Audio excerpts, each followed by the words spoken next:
This podcast is brought to you by Empor.top, the stories of top companies. Disclaimer: this AI-generated content is for informational purposes only and should not be considered as investment advice. Shake Shack, from hot dog cart to modern American restaurant empire. Picture a New York City summer in 2001. Madison Square Park is still a little worn around the edges, an urban oasis that needs saving. And into that setting comes an idea that sounds almost too small to matter. A hot dog cart, run as a fundraiser, with food coming out of the kitchen of 11 Madison Park, one of Manhattan's most celebrated fine dining restaurants. On paper, it's a ridiculous contrast. A high-end kitchen, sending Vienna beef dogs to construction workers, office crowds, and families on a park bench.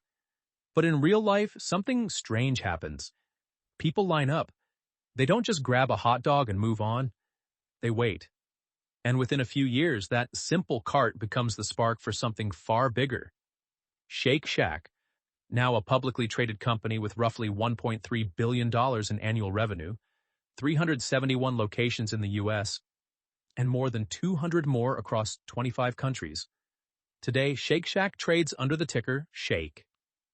The stock sits around $85, giving it a market cap of about $3.6 billion. The company has logged 16 straight quarters of revenue growth, and management is talking about a future with at least 1,500 company-operated locations, more than quadruple what it told investors to expect at the IPO. After 2 decades of growth, hype, hard lessons, and reinvention, Shake Shack is at one of those rare moments where the next chapter could define the whole legacy. So here's the question that matters. How did a philanthropic side project in a Manhattan park turn into a premium fast casual chain that people compare to In-N-Out, and that keeps forcing the burger business to rethink what customers will pay for? The answer lives at the intersection of a few big ideas. Danny Meyer's philosophy of Enlightened Hospitality, the counterintuitive power of intentional scarcity, the brand mythology that forms when you refuse to grow too fast, and what Meyer later called fine casual, a category that didn't really exist until he helped will it into being. Because Shake Shack wasn't born in a test kitchen, built to optimize speed and margins. It was born out of fine dining, built around the same mindset and standards that powered Union Square Cafe and 11 Madison Park. Premium ingredients, real hospitality, a tight menu, and an almost stubborn belief that you could serve something special quickly, without turning it into fast food. That DNA is why people stood in 30-minute lines for a burger. And it's also the tension at the heart of this whole story, because scaling that kind of experience is brutally hard. The question now isn't just whether Shake Shack can get to 1,500 locations. It's whether it can get there and still feel like Shake Shack. This is a story about a brand that made waiting part of the appeal, about the collision between hospitality culture and Wall Street's demand for growth, and about what happens when a founder's vision meets the physics of scale. Before there was a Shack burger. Before the line curled through Madison Square Park like it was waiting for concert tickets. There was Danny Meyer, 27 years old from St. Louis, making an improbable bet on a then-overlooked corner of Manhattan. Meyer was born on March 14, 1958, and raised in a Reform Jewish family in St. Louis, Missouri. Food and travel weren't occasional treats in the Meyer household, they were the family language. His mother, Roxanne Harris, and his father, Morton L. Meyer, built a life around hospitality and his father's travel business. Designing custom European trips put young Danny in close contact with the idea that experiences could be crafted. Add in a family tree that included Chicago businessman and philanthropist Irving B. Harris, and you get a foundation that was less about restaurants and more about hosting, how to make people feel something. At first, though, Danny's path looked like it might head somewhere else entirely. He went to Trinity College in Hartford, Connecticut, joined Alpha Delta Phi, and graduated in 1980 with a political science degree. He even worked in Chicago as the Cook County field director for John Anderson's 1980 independent presidential campaign. But Rome kept pulling at him.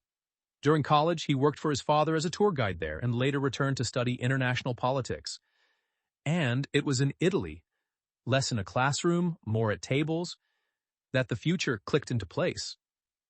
Meyer fell hard for the Italian approach to dining: warmth over formality, community over transaction, the sense that a meal wasn't a purchase so much as a shared event. He has been candid about what came next. When he opened his first restaurant, he didn't really know what he was doing.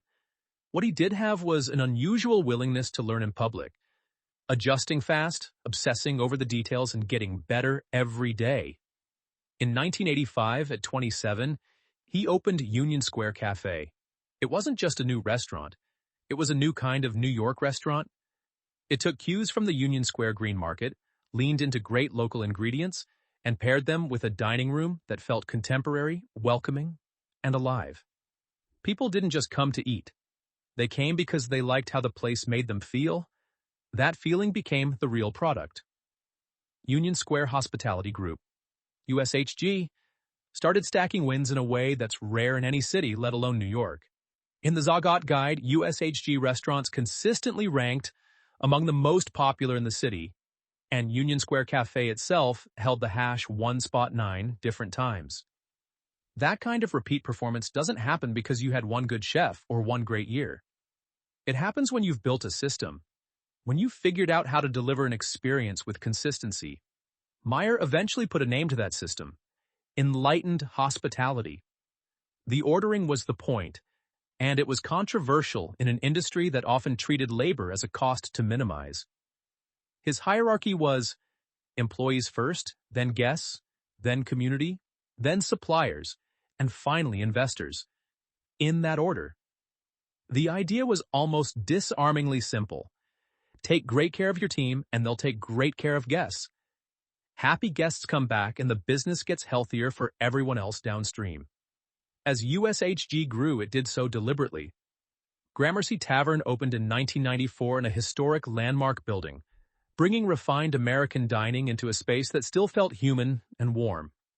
Later came 11 Madison Park and The Modern, tablecloth restaurants that played at the highest level of the industry. Over time, those restaurants accumulated the kinds of signals that the culinary world uses to mark excellence: Michelin stars, James Beard Awards, and major personal recognition for Meyer, including Outstanding Restaurateur in 2005 and induction into Who's Who of Food and Beverage in America in 1996. USHG has won 28 James Beard Foundation Awards. But the bigger move wasn't a new restaurant. It was turning a craft into a philosophy others could apply. In 2006, Meyer published Setting the Table. The book, eventually a New York Times bestseller, did something rare. It translated restaurant hospitality into a set of principles that worked for almost any service business. It made Meyer more than a celebrated restaurateur. It made him a teacher of how hospitality can be engineered into culture. His influence expanded beyond food media, too. Over the years, he received major honors, including the 2017 Julia Child Award, being named to the 2015 Time 100 list, the 2012 Aspen Institute Preston Robert Tisch Award in Civic Leadership, the 2011 NYU Louis Rudin Award for Exemplary Service to New York City, and the 2000 IFMA Gold Plate Award. So why does this whole Danny Meyer resume matter for a burger chain? Because Shake Shack didn't come out of nowhere. The hot dog cart in the park story is true, but it's not the full story. The cart was the distillation of everything Meyer had been building for 2 decades. The culture, the operating discipline, the supplier standards, and the belief that hospitality could be a competitive advantage, not a nice-to-have. Even the earliest Shake Shack food traced back to USHG's fine dining infrastructure. The first recipes were developed in 11 Madison Park's kitchens, and the hiring philosophy carried over, too. As Meyer put it, we're hiring people almost exclusively based on their hospitality skills. We hire people who don't come yet with the technical skills but are willing to learn. They are already someone who likes smiling and making people feel good. By 2001, Danny Meyer wasn't just a restaurateur with a string of hits. He was a system builder, someone who'd already proved that a culture of hospitality could scale across concepts without losing its soul. And that's exactly the capability the Madison Square Park side project was about to test. Madison Square Park in 2001 wasn't the glossy postcard version you see today. It had drifted into neglect, and the newly formed Madison Square Park Conservancy was hunting for ideas, any ideas, that could raise money and attention for a full revival. One of its first big swings was an art installation in the park called I Heart's Taxi. Danny Meyer and his team at Union Square Hospitality Group got involved, and his director of operations, Randy Garutti, helped set up a hot dog cart as part of the effort. The food wasn't coming from some generic commissary kitchen either. It was run out of 11 Madison Park. That's the part that makes the origin story feel almost absurd. One of New York's top fine dining operations, cooking for a cart in a battered public park. And it wasn't pitched as the start of a business. It was charity work. Something fun for the summer. A way to help the neighborhood and the Conservancy. But Meyer couldn't help being Meyer about it. This wasn't going to be an ordinary hot dog. The cart became a tiny test of a bigger belief, that the standards and care of fine dining could elevate even the simplest food, served quickly at park bench prices. The menu reflected his roots. In 2001, Meyer sold Chicago-style hot dogs, still a novelty in New York at the time. Garutti later told Bon Appetit that it came straight from Danny's Midwest upbringing. Meyer grew up in St. Louis and had a specific idea of what a great Chicago-style dog should be. Something you never really see outside Chicago and definitely didn't see in New York back then. Then the unexpected thing happened. People didn't just buy a hot dog, they lined up for it. They waited, sometimes 30 minutes or more, for a cart that was originally meant to support an art installation. The demand was so strong the cart returned for the next 2 summers. Day after day, for 3 straight summers, the line became part of the park's scenery. Inside USKG, that created the most interesting kind of problem. Not how do we drive traffic, but why is this happening? Why were busy office workers and New Yorkers on lunch break spending that much time for a hot dog? The answer was less about hot dogs than about what fast food usually forgot. People wanted quality. They wanted to be treated like guests, not processed like transactions. They wanted the feeling Meyer had made famous in his dining rooms. Warmth, care, pride in the product, delivered in a format that was affordable and quick enough to fit into the middle of a workday. And here's the irony. It didn't even work as a fundraiser at first. All profits were promised back to Madison Square Park. But in its first 2 years, the stand lost money. The philanthropic project couldn't generate the donations it was designed to produce. Yet the crowds kept coming anyway. The cart was failing on paper and succeeding in real life, which is often the most dangerous combination, because it means you found something people genuinely want, even if you haven't figured out how to capture the economics of it yet. By the time the cart had been running for nearly 3 years, the Conservancy saw what was happening and pushed the next step. They asked Meyer to bid on a permanent food kiosk in the park. The accidental hit was about to become a deliberate one. In 2004, the city began taking bids to operate the new kiosk-style restaurant. Meyer laid out his concept and in July 2004 opened the first SHAK. And yes, this is where the mythology gets its perfect prop. Meyer and Garutti sketched their early vision on the back of a napkin, a piece of corporate legend that still captures what they were thinking. Burgers, crinkle-cut fries, frozen custard. It also shows the roads not taken, with ideas like a tuna burger, donuts, and espresso, scribbled alongside the classics. They even kicked around names that never made it out of the park. Dog Run, Custard's First Stand, Custard Park, Madison Mixer, and, oddly enough, Parking Lot. The shift from a charity cart to a permanent shack revealed a pattern that would define Shake Shack's entire story. Not a brand launched by top-down planning, but a business pulled into existence by demand. Meyer hadn't set out to build a burger chain. The customers standing in line day after day were the ones who insisted there should be one. On June 12, 2004, Shake Shack opened for business, and Madison Square Park immediately got a very different kind of amenity than anyone was used to. This wasn't a cart you stumbled onto. It was a permanent, purpose-built kiosk, an upgrade in every way, and a signal that the Conservancy's park revival was becoming real. Shake Shack was born directly out of that redevelopment effort. The Madison Square Park Conservancy had recruited the design firm Pentagram to redesign the park's visual identity pro bono. When the Conservancy decided to add a permanent food kiosk, the assumption was that this would be a one-off. a single stand that belonged to the park, not the first unit of a chain. So Pentagram folded Shake Shack into the larger project, creating the logo and the early brand identity, free of charge. The result was the ivy-covered kiosk on the park's southwest corner, the first Shake Shack in the world. And at the beginning, that's all it was supposed to be.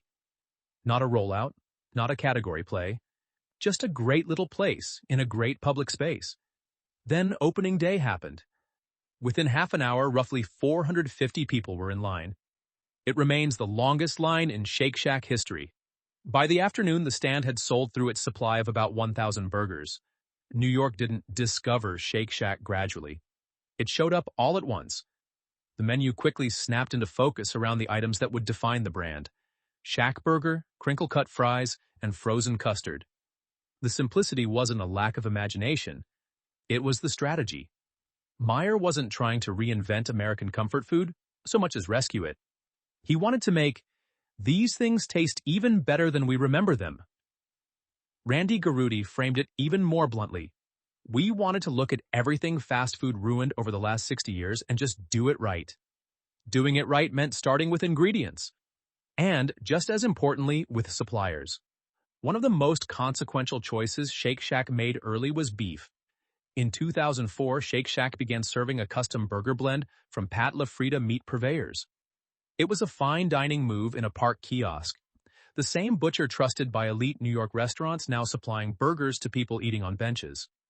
As Shake Shack took off, so did LaFrida's visibility, and the partnership became part of the Shack story from the very beginning. LaFrida worked with the team to create a proprietary blend built around whole muscle cuts. No trimmings, no added fat, ground fresh. LaFrida, a major name in the meat world, sells hundreds of millions of dollars of product a year across the industry. But what mattered for Shake Shack wasn't LaFrida's scale. It was the signal. This burger stand was sourcing like a serious restaurant. That choice captured the core bet. Take the supply chain standards of fine dining, accept higher costs, and charge a premium because the product actually earned it. And here's the other move that defined the era. Shake Shack didn't chase growth. It refused to. From 2004 through 2010, what's most striking is how little expanded. It took 4 years to open the second location, on Manhattan's Upper West Side. In a business where success usually triggers a land grab, Shake Shack stayed almost stubbornly still. One location, building mystique and muscle at the same time. That constraint became its own marketing. The line in Madison Square Park wasn't just a hassle, it was proof. Proof that this was worth waiting for. Proof that this wasn't another burger place. Shake Shack opened years before the iPhone and later grew up in the social media era, when being seen in the Shake Shack line became a kind of cultural badge. The economics of that single kiosk made the temptation to expand even sharper. The Madison Square Park Shack eventually generated average weekly sales of nearly $79,000 per location, more than $4 million a year from a small footprint in a public park. It was an early demonstration that the premium fast model could produce extraordinary results when the brand and the location matched perfectly. But the numbers weren't the whole point. The Shack was turning into something that felt bigger than a restaurant. A gathering place, a neighborhood ritual, a tourist stop, a shared experience. Timing helped. The mid-2000s were the moment when foodie culture, artisanal craft, and backlash to industrial sameness started reshaping what people wanted from everyday eating. Shake Shack sat right at that intersection. It wasn't precious. It wasn't trying to be exclusive. It was a burger stand. It just happened to care deeply about the beef and the bun and the custard and how you were treated when you walked up to the window. Meyer also resisted the fastest lever for restaurant growth, franchising. It looked conservative financially, but it was strategically consistent. Control over quality and culture stayed centralized, and the Madison Square Park team could be trained directly in USHG's hospitality philosophy. When you only have one Shack, you can obsess over every detail, you can protect the feeling. By the end of this period, the Shake Shack playbook was clear. Premium ingredients, real hospitality, a minus-plus locations, and an almost deliberate sense of constraint. Growth pulled by demand, not pushed by capital. The rest of the company's story is what happens when that playbook meets the question every cult brand eventually faces. Can you scale it without breaking it? Inside USHG, the debate was real and a little scary. Could the Shake Shack experience exist anywhere else? Or was it inseparable from Madison Square Park? A park kiosk with a cult line is one thing. A repeatable business is something else entirely. The origin story of the second Shack reads like legend because it was so unplanned. In 2007, Randy Garutti was walking home on the Upper West Side when he spotted a for rent sign in a storefront window. He called Danny Meyer on the spot. The two moved quickly, chasing the simplest question imaginable. What happens if we try to do this again? That night, Garutti went home to his pregnant wife and told her he was going to focus exclusively on burgers and see what Shake Shack could become.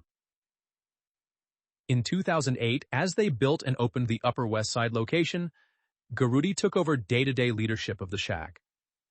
And then came the most important signal in the company's early history. The second Shack was even busier than the first. The magic wasn't just a park phenomenon. It replicated. Then Shake Shack made a move that at the time looked almost backwards. It started going global before it had fully blanketed the USA. In April 2011, Shake Shack opened its first international location at the Mall of the Emirates in Dubai. A few months later, in July 2011, it opened in the Avenues in Kuwait. Garutti later said Kuwait was the moment he knew the concept could go big. These openings weren't just about growth. They were also experiments with asymmetric downside. The logic was simple. If something went wrong in Dubai, it wouldn't sink the U.S. business. To fund what came next, Shake Shack brought in sophisticated capital. Leonard Green and Partners, the Los Angeles-based private equity firm known for retail and consumer investments, invested in the business. The value wasn't just the check. Leonard Green's experience helped Shake Shack move faster, accelerating new openings and supporting experimentation with menu items and formats. As Shake Shack grew, the leadership structure caught up to reality. Danny Meyer put it plainly in his praise of Garutti's rise through USHG. He'd built followings among teams as a leader rooted in Enlightened Hospitality, and when the hot dog cart became a kiosk in the park, Randy asked for the ball. Garutti ended up shaping the company for nearly 2 decades. He became CEO in 2012 and served in that role through 2024 after previously leading as COO. The operator behind the vision had formally taken the wheel. Even as the footprint expanded, the real estate philosophy stayed strict. A minus-plus positioning, or nothing. High visibility. High foot traffic. No settling. That discipline slowed unit growth, but it also made the economics more dependable. And it pushed Shake Shack toward the kinds of venues that amplified the brand. Citi Field, JFK Airport, and then other airports and stadiums. Places where people were already primed to pay a premium, and where the Shack could become a destination inside the destination. Internationally, the playbook kept building. In mid-2013, Shake Shack opened its first European location in London, landing in the same area where Five Guys had just arrived. That wasn't an accident. The better burger wave was hitting the city, and Shake Shack wanted to claim its spot early. Through all of this, Meyer held the line on one of the company's most defining choices. No traditional franchising. Franchising could have made growth faster and more capital efficient, but it also invited the two things Shake Shack was terrified of: quality dilution and cultural drift. Training and exporting hospitality were hard enough with employees you hired and developed yourself. With franchisees, the fear was that someone somewhere would decide the corners were worth cutting, and the brand would pay for it. By 2014, Shake Shack had 63 locations worldwide and serious IPO buzz. Revenue in the first 3 quarters of the prior year hit $83.8 million, up more than 40% versus the same period in 2013, and the company was profitable. The stage was set. Shake Shack was about to shift from private darling to public company, and that one change would rewrite the rules around growth, culture, and expectations overnight. By January 2015, Shake Shack had become exactly the kind of story Wall Street couldn't resist. The IPO market was hot. Fast casual was hot. And investors were hunting for the next Chipotle. Shake Shack. Premium, cultish, line out the door famous, fit the narrative perfectly. On January 30th, 2015, Shake Shack went public at $21 a share. Then the market did what the market does when it falls in love. It immediately bid the stock up. Shares opened at $47, briefly traded above $52, and ended the day just under $46. In a single session, Shake Shack went from a beloved burger chain to a company worth roughly $1.6 billion, nearly $1.8 billion at the intraday peak. The run-up started even before the first trade. Expectations had already been rising. Analysts initially thought the IPO would price in the mid-teens, then the anticipated range lifted into the high teens. Even that proved too low once demand hit. Shake Shack sold 5 million shares and raised about $90 million. But the bigger headline was what the first day said about appetite for the brand. For Danny Meyer, it was also a real liquidity event. Meyer owned about 21% of the company, roughly 7.4 million shares of Class B stock, meaning the IPO could translate into a personal windfall on the order of $140 million. The backdrop explains a lot of the euphoria. Restaurant IPOs like the Habit Burger Grill and Zoe's Kitchen had been performing well, and Chipotle's rise after its 2006 IPO had become the decade's most seductive comp. A chain that looked like just food, but traded like a growth stock. Investors were trying to spot the next one early, and in the months after Shake Shack's debut, the stock only poured fuel on that belief. It climbed fast, peaking at $92.86 in May 2015, an all-time high that put the company briefly in the rare air of a restaurant darling priced like a tech breakout. But the valuation immediately raised eyebrows because the underlying footprint was still small. Shake Shack operated 63 restaurants worldwide, and 16 were in the New York metro area. A company of that size carrying a nearly $2 billion market cap implied breathtaking expectations. On paper, the market was valuing each restaurant at more than $25 million. Multiples that only made sense if Shake Shack could take what worked in Madison Square Park and reproduce it again and again at massive scale. Here's the twist. Shake Shack wasn't promising massive scale.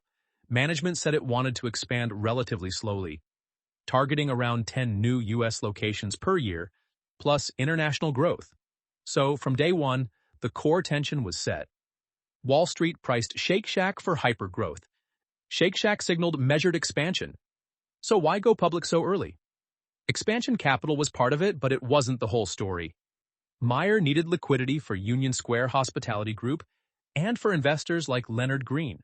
The public markets offered an exit path and ongoing liquidity that private markets couldn't replicate. And being public came with other advantages too. Stock as currency for employee compensation and a higher profile when negotiating for the kinds of premium real estate Shake Shack insisted on. The S1 was written for the moment and with intention. A premium brand with values, community roots, and a clear contrast with traditional fast food. It wasn't "we sell burgers." It was "we stand for something." From its premium ingredients and progressive hiring practices to its environmentally responsible designs and deep community investment, Shake Shack's mission is to stand for something good registered trademark. Of course, the morning after an IPO isn't a celebration. It's a new job. The pressure was immediate and predictable. Grow faster. But Shake Shack's advantage wasn't a secret recipe. It was quality and culture. Two things that don't scale just because your market cap says they should. The challenge that would define the next decade had officially begun, balancing Danny Meyer's philosophy with shareholder expectations. The years after the IPO put Shake Shack's entire thesis on trial. Could Enlightened Hospitality survive once the company was living on a quarterly clock? The headline growth was undeniable. According to Technomic data cited by Restaurant Business, global system sales went from under $100 million in 2012 to $1.3 billion by 2022. But that kind of arc can hide what it actually takes to scale a hospitality-first brand. New markets, new managers, new supply chains, and thousands of new moments where the experience either feels like Shake Shack or it doesn't. To meet public market expectations, Shake Shack accelerated hard. Unit development jumped to more than 30 stores a year, an entirely different rhythm from the slow, myth-building pace of the Madison Square Park era. The expansion map stretched across the country, including the West Coast, where In-N-Out had owned the cultural conversation around premium fast food burgers for decades. In California, Shake Shack stayed concentrated in LA County at first, until it opened its 6th location in the state, its first in San Diego, on October 20th, 2017, at Westfield UTC. And as the footprint spread, the economics started to change. The early Shacks had been planted in places that did half the marketing for you. Iconic parks, dense neighborhoods, stadiums, airports, downtown corridors packed with foot traffic. But as Shake Shack moved outward into more suburban trade areas, it ran into an inconvenient truth. The Madison Square Park magic didn't automatically follow. The novelty that could drive huge first visits didn't always translate into habit, and same-store sales pressure began to show up as the new Shack shine wore off. At the same time, the competitive landscape tightened.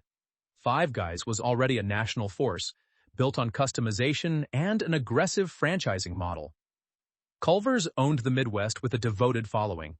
And the big incumbents, McDonald's, Wendy's, and others, started adopting pieces of the Better Burger playbook, from ingredient upgrades to fresher positioning.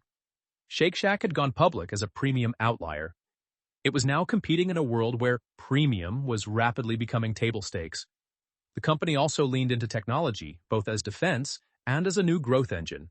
The app, third-party delivery, and in-store kiosks became increasingly important. By 2019, digital and kiosk sales were about $147 million, roughly a quarter of the mix. That channel expanded dramatically over the next few years, and by 2022, it approached $500 million, representing more than half of sales. A clear sign that the Shack experience was no longer just about the line in the park. Menu experimentation followed the same logic. Increase reasons to visit and increase frequency. Chicken Shack, limited-time offerings, breakfast tests in select locations, and alcohol at certain venues were all attempts to widen the brand beyond the burger you get when you're craving it. In the market, the stock told the story of investor uncertainty. It had traded above $90 at its peak, then slid into the $40s as growth questions piled up. Wall Street couldn't quite settle on what it was looking at. A premium brand worthy of premium multiples, or a still small chain facing the same saturation and competitive pressures as everyone else. Internally, the scaling challenge got even harder. Running 63 restaurants is a culture project. Running more than 200 is a systems project. Hiring senior leadership, building the corporate muscle, and finding a way to transmit, "This is how we do things here," without Danny Meyer in the room. Shake Shack emphasized internal development and operations leadership, filling nearly 60% of those roles from within. Of those promotions, 77% went to people of color, and more than half went to women. By the end of this era, the tension was no longer theoretical. It was the company's defining question. Can you be Danny Meyer at scale? The philosophy depended on care, consistency, and human touch. The larger Shake Shack became, the more that philosophy had to be embedded into training and systems, and the more brutal it was when execution slipped, even slightly. March 2020 brought this kind of shock no board deck can really prepare you for. Shake Shack's edge had always been physical. The line, the park bench, the feeling that you were part of a small New York ritual. COVID didn't just slow that down, it turned the core experience into the problem. In the first weeks, sales fell off a cliff. U.S. sales dropped as much as 90% at the worst point, and averaged down about 70%. A decline that looked more like full-service dining than the quick-service world Shake Shack was often compared to. The company itself painted a bleak picture. This wasn't a temporary dip. It was an immediate threat to the model. And the very thing that had powered Shake Shack's rise, urban concentration, suddenly became a liability. Most Shacks were built for dense foot traffic, not drive-through lanes. They were designed around walk-up ordering and in-person energy, not curbside pickup and delivery routes. While fast food rivals could lean on drive-thrus and established digital habits, Shake Shack had to rebuild the plane in midair. The cost cuts came fast. Sales were down about 70% system-wide. Roughly 20% of corporate staff were laid off or furloughed. The company put salary reductions in place for executives and headquarters staff, froze hiring, reduced staffing levels, and halted design and construction on new units. With no plans to open new stores that year, what kept the story from turning into a disaster was the balance sheet. Shake Shack had not loaded up on long-term debt going into 2020. That gave it room to move. In late March, it drew $50 million from its revolving credit facility. In April, it raised additional cash by selling stock.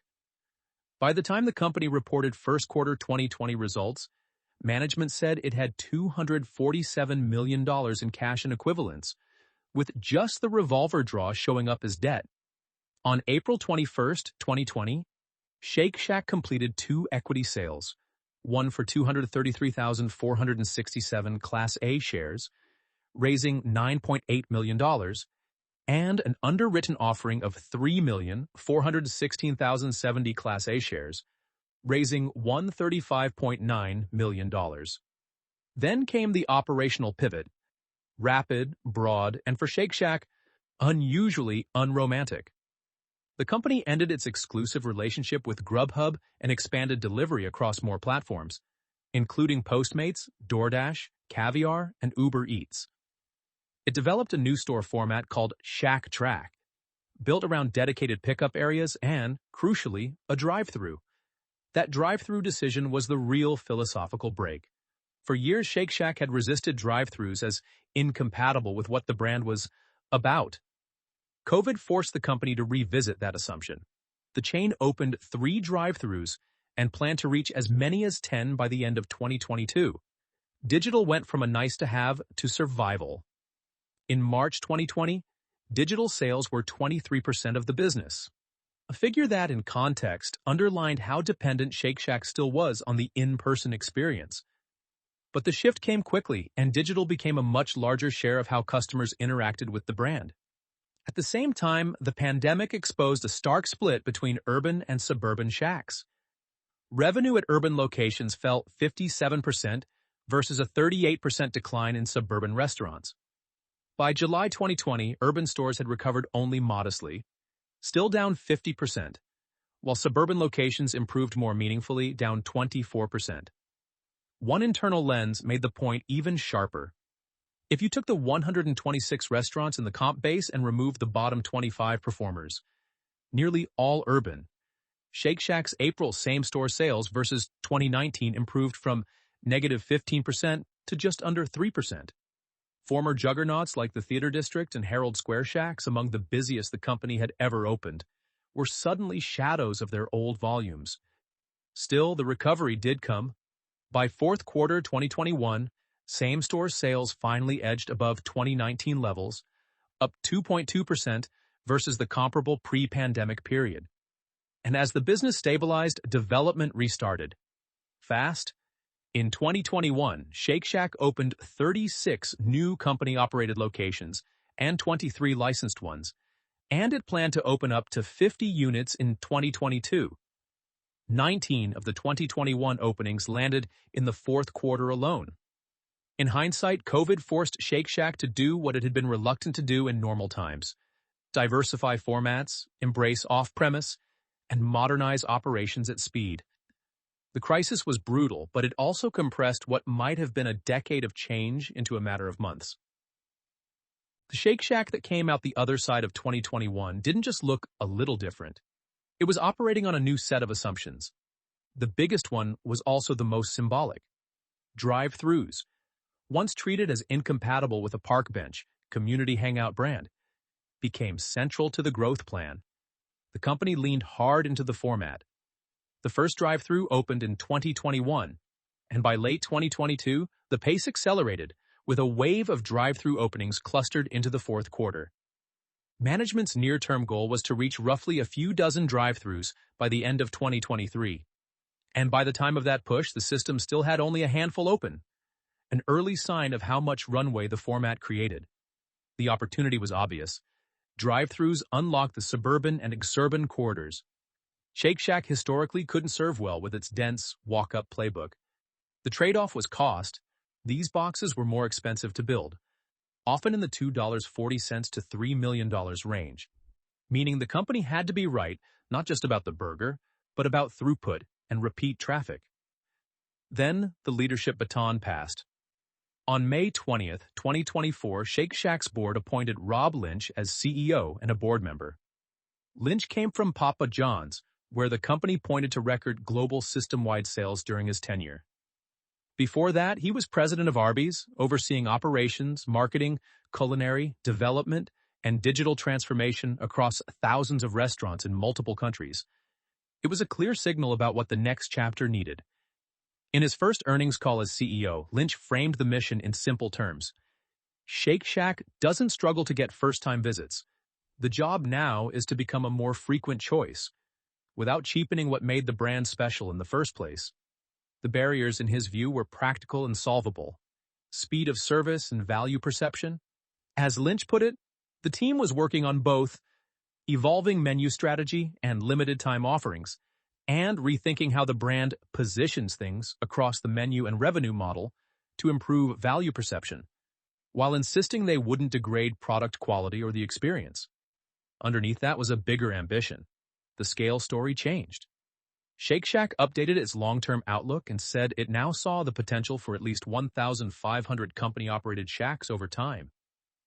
That was a massive jump from the 450 location target the company had shared around its February 2015 IPO. By the end of fiscal 2024, Shake Shack had 329 company-operated stores. Still early innings relative to that new ceiling, and a hint at how much the format mix and real estate strategy had evolved since the park kiosk days. Financial performance helped make the case that this wasn't just an aspirational slide. In fourth quarter 2024, total revenue rose to $328.7 million, up 14.8% versus the prior year, including $316.6 million in Shack sales and $12.1 million in licensing revenue. System-wide sales grew to $500.7 million, up 13.3% in same. Shack sales were up 4.3%. For full year 2024, total revenue reached $1,252.6 million, up 15.2% year over year, including $1,207.6 million in Shack sales and $45.0 million in licensing revenue. Just as important as the revenue growth was how guests were ordering. Digital wasn't a side channel anymore. It was the default. More than half of in-Shack sales were coming through self-service kiosks, and when you add kiosks, web, app, and delivery together, digital accounted for about 80% of total sales. The line in the park had been replaced by a screen in your hand, and the company was building the operating model to match. Internationally, Shake Shack kept expanding, but with a tone that was more disciplined than exuberant. The brand was operating in around 25 countries across the Middle East, Asia, and the UK. Lynch noted that continental Europe is still wide open, while emphasizing that Shake Shack had been deliberate, choosing markets and partners carefully rather than simply planting flags. Canada became the next proof point. In March 2023, Shake Shack announced plans to enter the market with a flagship location in 2024, with a longer-term plan to reach 35 Shacks by 2035. On June 13, 2024, Shake Shack opened its first Canadian location at Sankofa Square in Toronto. By this point, the business had clearly regained its footing. Shake Shack reported 16 straight quarters of positive revenue growth. New Shacks were posting average unit volumes above $4 million, and the company generated over $30 million in free cash flow, an especially notable milestone after years of building. Management also put words around the operating focus with its 2025 strategic priorities, building a culture of leaders, optimizing restaurant operations, driving comp sales by increasing guest frequency, building and operating Shacks with best-in-class returns, accelerating the licensed business, and investing in long-term strategic capabilities. And despite being a global brand, Shake Shack still leaned on an old-school advantage. It spent very little on advertising. CFO Katie Fogarty told Nation's Restaurant News the company spends about 1% of total revenue on ads, low versus peers, and argued that as Shake Shack scales, it benefits from being known as the underdog. She also emphasized that each Shack aims to feel local, not cookie-cutter. The goal is still to be someone's neighborhood hangout spot, even if the order now comes from a kiosk and the pickup might happen in a drive-through lane. Shake Shack's story is driven by culture and brand, but whether it can keep winning comes down to something colder: industry structure, and what advantages actually hold up when everyone else is trying to copy you. Two useful lenses here are Porter's 5 forces, what the category does to you, and Hamilton's 7 powers, what, if anything, you uniquely own. Porter's 5 forces analysis: competitive rivalry, high. Burgers are a knife fight. Shake Shack gets squeezed from every direction. Regional cult favorites like In-N-Out, national chains like Five Guys and Culver's, private equity-backed concepts chasing growth, and the giants, McDonald's and Wendy's, who have spent the last decade upgrading ingredients and messaging to play in the same better burger lane. The scale gap is also real. Wendy's and Burger King each operate more than 6,000 locations. In-N-Out, arguably the most direct brand competitor, has roughly 415 U.S. restaurants, and still manages to dominate the conversation in the West by staying focused and disciplined. The uncomfortable truth is that what made Shake Shack feel revolutionary in 2004, freshness, better ingredients, and elevated experience, has been copied so widely that it's no longer automatic differentiation. The moat shrinks as the category catches up. Threat of new entrants, moderate high. Starting a restaurant concept doesn't require massive capital, and the steady drumbeat of celebrity-backed and chef-driven burger concepts proves that new entrants never stop coming. What's hard isn't opening a burger place. It's building a brand people will wait for, talk about, and return to years later. Most new concepts flame out within 5 years. Shake Shack does benefit from real barriers, though: access to prime real estate and the capital needed to build in A+ locations. It's easy to launch. It's hard to launch where Shake Shack wants to be. Bargaining power of suppliers, low-moderate. Shake Shack's early supply chain choices were part of the brand, especially Pat LaFrida. LaFrida has supplied Shake Shack's beef since the first restaurant opened in 2004, though Shake Shack has sometimes also used other unnamed providers. LaFrida may only supply beef to Shake Shack's U.S. locations. That relationship helps lock in consistency, but it also creates some dependency. Still, Shake Shack is now big enough to negotiate effectively, and its premium positioning gives it some ability to pass higher costs along to guests. The bigger risk here isn't supplier leverage. It's commodity volatility hitting margins. Bargaining power of buyers, high. Customers have endless options and can switch with zero friction. Shake Shack may inspire affection, but there's no structural lock-in. No subscription. No real switching cost beyond habit and maybe loyalty points.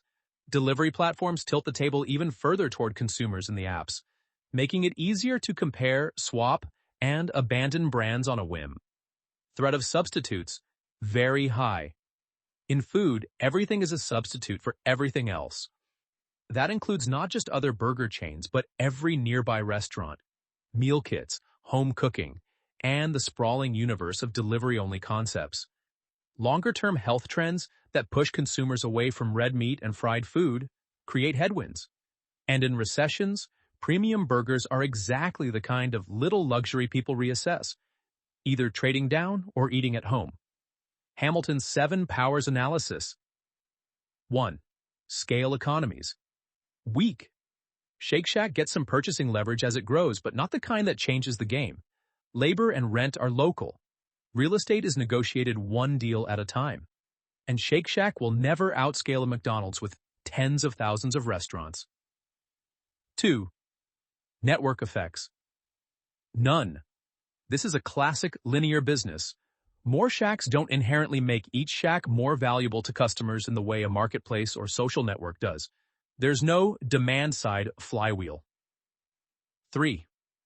Counter-positioning, moderate, fading. At launch, Shake Shack was meaningfully counter-positioned against fast food, premium ingredients, a hospitality-first culture, and no franchising. Big incumbents couldn't copy that without undercutting their own value propositions. But the industry adapted. Fresh beef rolled out elsewhere. Premium QSR became common. What used to be a sharp contrast has blurred into a crowded middle. 4. Switching costs, none. If you're not feeling Shake Shack today, you can pick a different burger in 5 minutes. Loyalty programs add a little stickiness, but nothing close to true lock-in. 5. Branding, strong, core power. This is the real asset. Shake Shack's brand has emotional resonance. The Danny Meyer origin story signals authenticity. And the positioning. An affordable luxury burger supports a real price premium. Shake Shack, I've always called fine casual, it's not fast casual. Shake Shack was born from our company using the same beef we use at Union Square Cafe. Recipes tested in the kitchen of 11 Madison Park, so it was born from fine dining.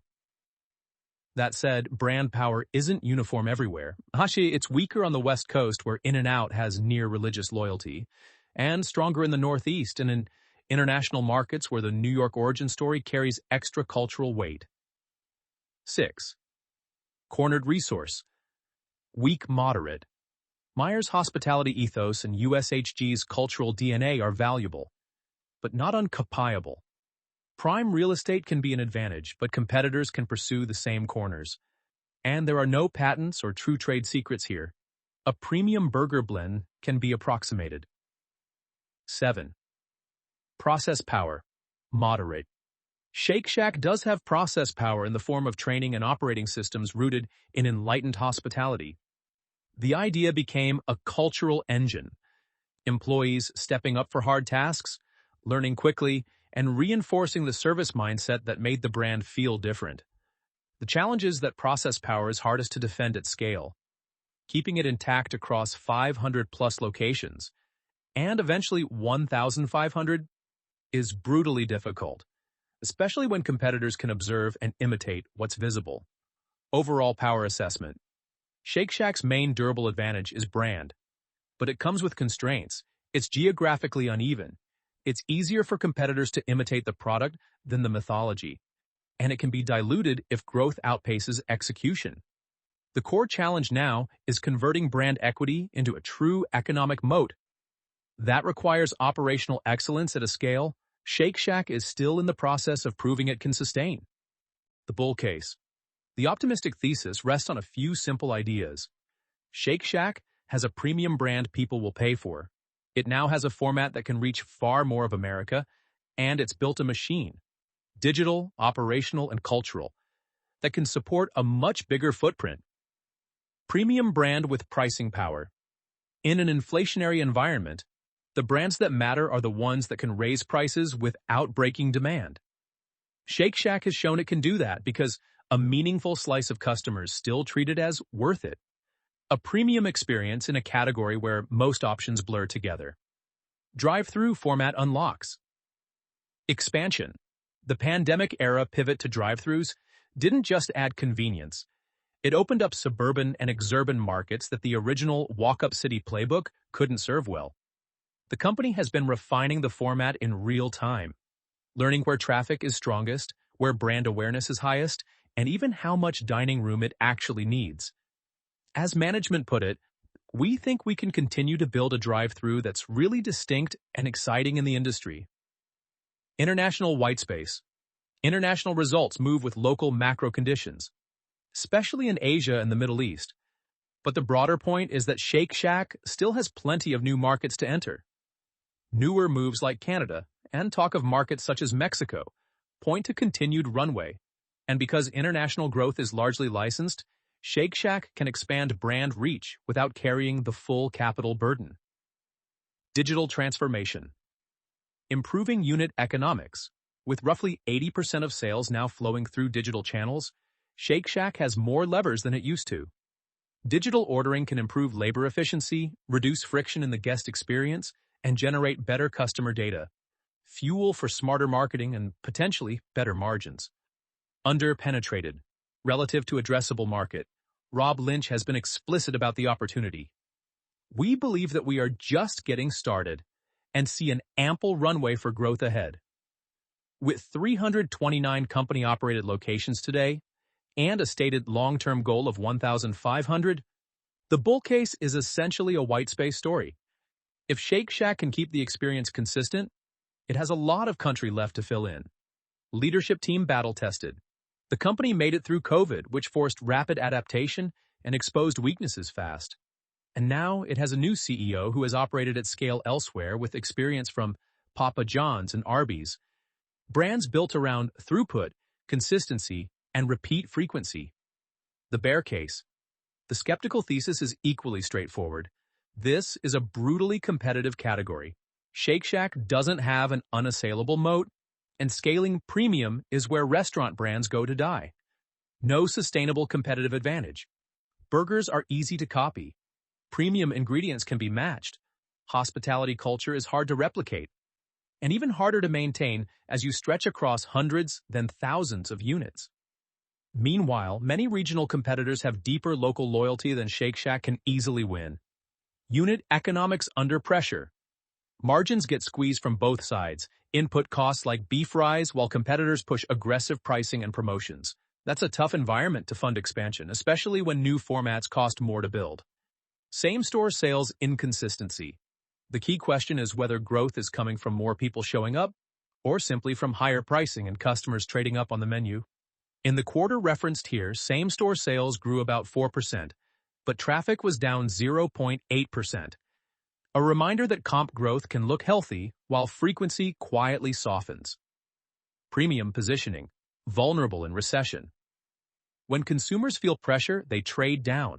Shake Shack's higher price point, roughly double McDonald's, can shift from strength to weakness if treat occasions get cut from the budget. Execution risk at scale. Running 329 company-operated Shacks is hard. Running 1,500 is a different species of problem. The brand has to maintain quality, speed, and culture across an organization it has never operated at before. And history is littered with premium concepts that couldn't keep the magic as they expanded. Valuation remains elevated. Even with volatility, the stock still implies a lot of future success. A P/E ratio around 83.61 means investors are paying today for growth that has to show up consistently tomorrow. Can never achieve in-and-out economics. In-N-Out gets to expand patiently as a private company without quarterly pressure. Shake Shack as a public company can't replicate that structural advantage. And that difference matters in a business where discipline is everything. Key performance indicators to monitor. If you want to know which story is winning, bull or bear, 3 metrics tell you most of what you need to know. 1. Same Shack sales growth, traffic versus pricing. Traffic is the heartbeat.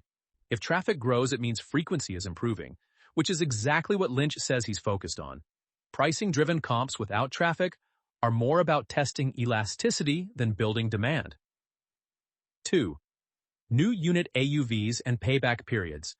New Shacks have been posting average unit volumes above $4 million. The real test is whether newer drive-thru and suburban locations can deliver economics that hold up outside the historic urban sweet spots. 3.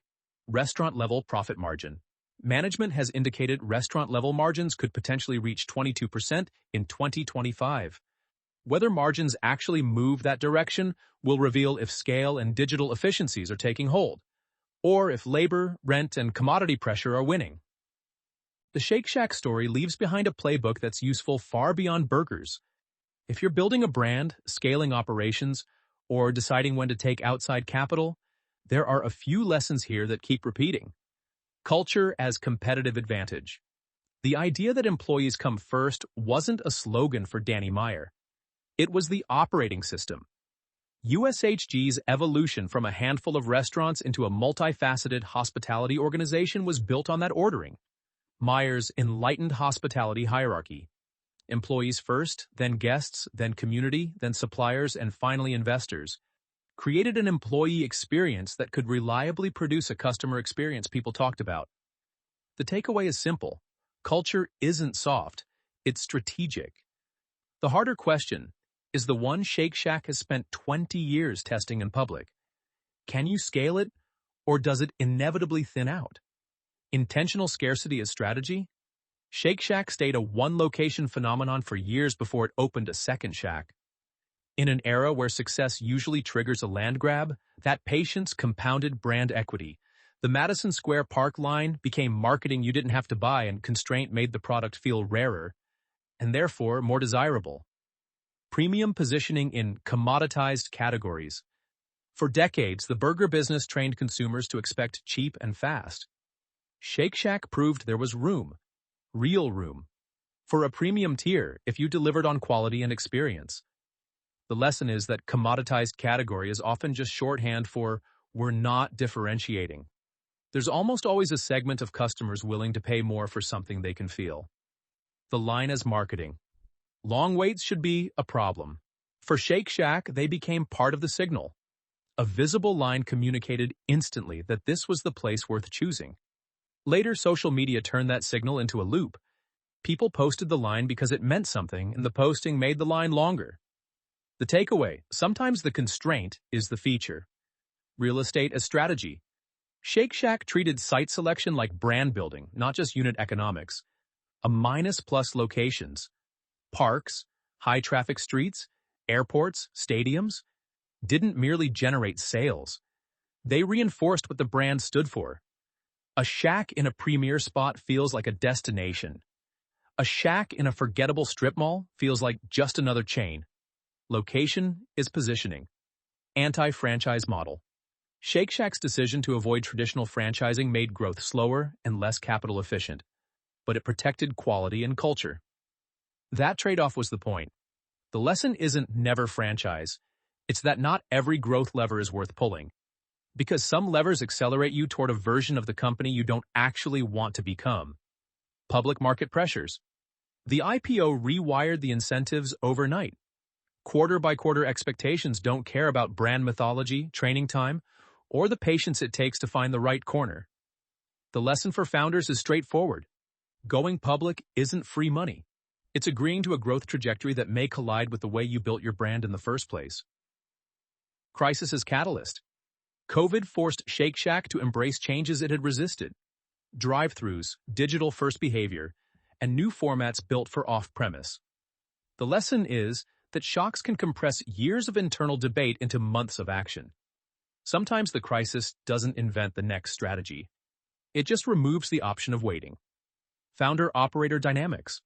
Meyer brought the philosophy and the standards. Randy Garutti spent 2 decades translating that into repeatable operations. That pairing, vision plus execution, is one of the most underrated advantages in scaling any service business. It also raises the succession question. What happens when the operator changes? Rob Lynch now steps in with deep experience running at scale, and his challenge is to increase frequency and throughput without stripping out the very feel Meyer built the brand on. Brand extension limits. Every beloved concept eventually faces the same question. How big can you get before you stop being you? Shake Shack's long-term ambition, 1,500 company-operated locations, assumes the brand can scale without losing the thing people were lining up for in the first place. That bet will define the next decade because history is full of hospitality brands that grew successfully on paper and quietly diluted the magic that made them matter. As 2025 closes, Shake Shack sits in a fascinating place in the American restaurant landscape. Big enough to matter, still small enough to be debated. 2 decades have passed since a summer hot dog cart in Madison Square Park turned into something neither Danny Meyer nor Randy Garutti could have fully predicted. Shake Shack has now hit its 20-year mark. The 2025-2030 roadmap is, at least on paper, straightforward. Expand hard toward a much larger company-operated footprint. Keep building drive-thrus to reach the suburbs, and keep pushing internationally through licensing partners. The company plans to open 85 restaurants in 2025, and it continues to talk about a long-term future that reaches 1,500 locations in the U.S. The harder part is what that roadmap collides with. Technology. AI-powered ordering, kitchen automation, ghost kitchens, and delivery-only brands are reshaping what restaurant even means.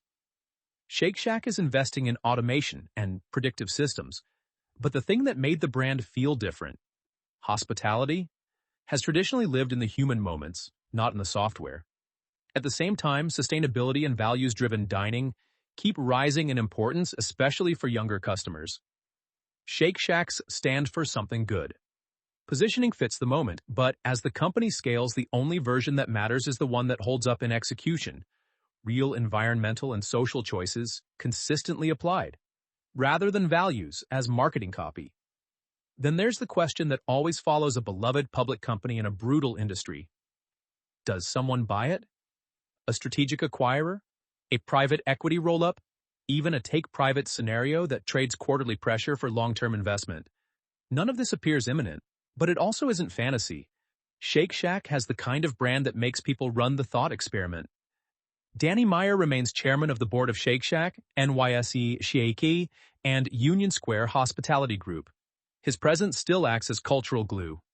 But the longer-term succession question, what happens when the founder's active involvement fades further, hangs over the story more than most people want to admit. So which future is more likely? Shake Shack as the next Starbucks, a premium brand that reaches massive scale without losing its soul.